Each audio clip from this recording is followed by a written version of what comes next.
My one wish for humanity is that everyone can become the person they were meant to be. What are the barriers to that? Often it's crushing poverty or certain circumstances. Racism is a problem. Economic inequality is a problem. Not enough rock and roll on the radio is a problem.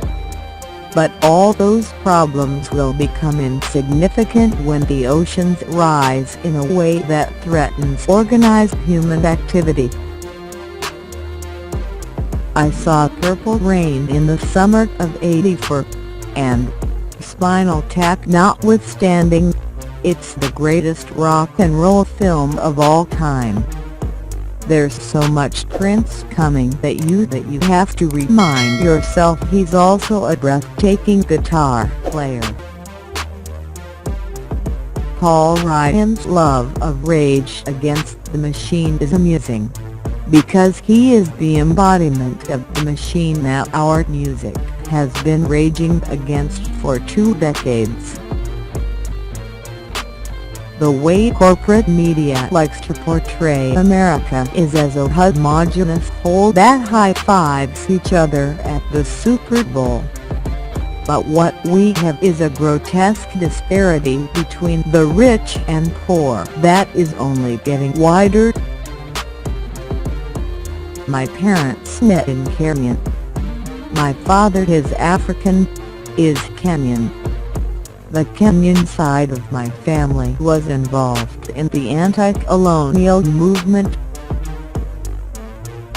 The real estate agent had to go door to door in the apartment building we wanted to rent, asking if it was okay for this interracial family. My mom is white and I was a 1-year-old half-African kid, to live in the apartment building.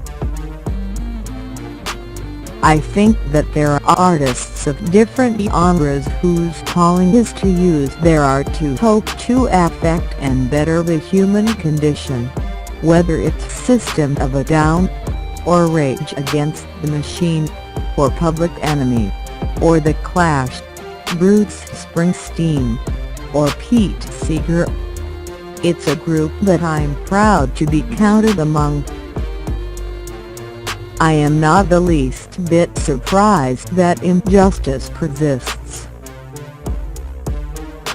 I'm also not surprised that resistance to injustice persists.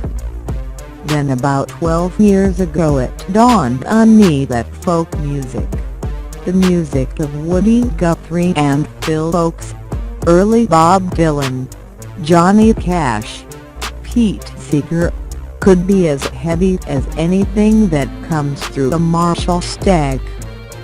The combination of 3 chords and the right lyrical couplet can be as heavy as anything in the Metallica catalog.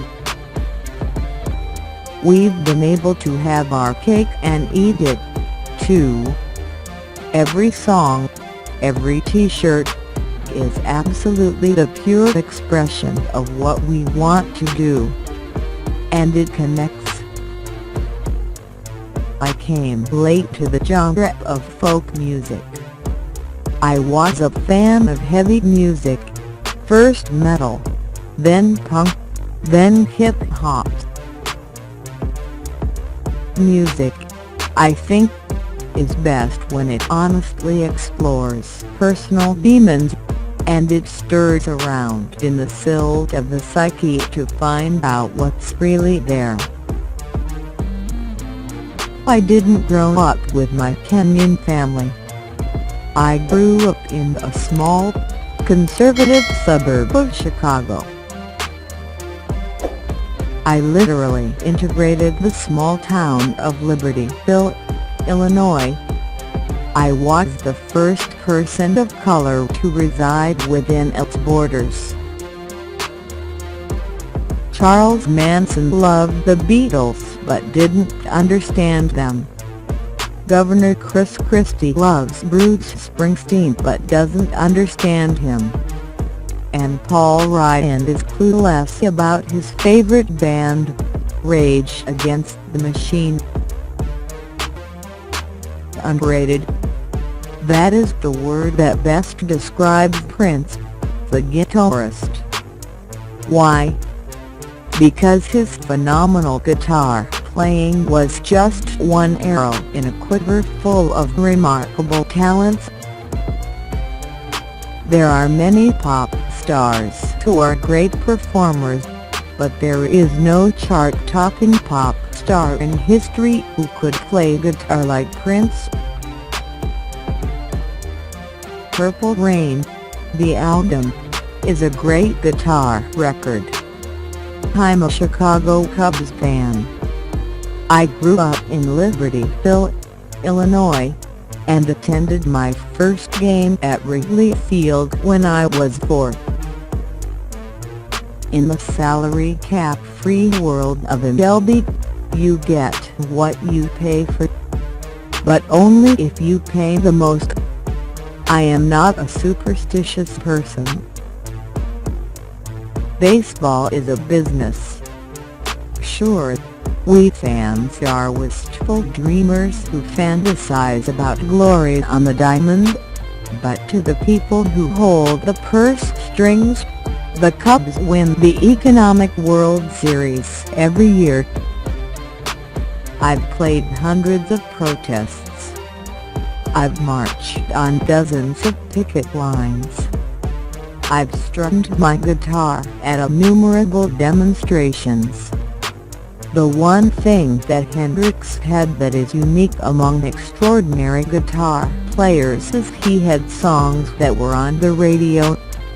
His guitar genius was exposed to the masses by Foxy Lady.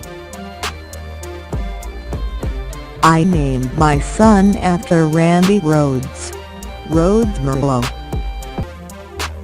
When I moved to Hollywood, I was expecting it to be this mecca of extraordinarily talented musicians, and it was instead the era of faster Pussycat and bands that had an appeal, but I couldn't do anything like that. There's nothing in my being that can do anything like that. I grew up on misogynist, devil-worshipping heavy metal music, and then it was groups like The Clash and Public Enemy that reminded me that there were a different set of ideas that could be expressed with great music. When you pick up a guitar, you don't put down your First Amendment rights.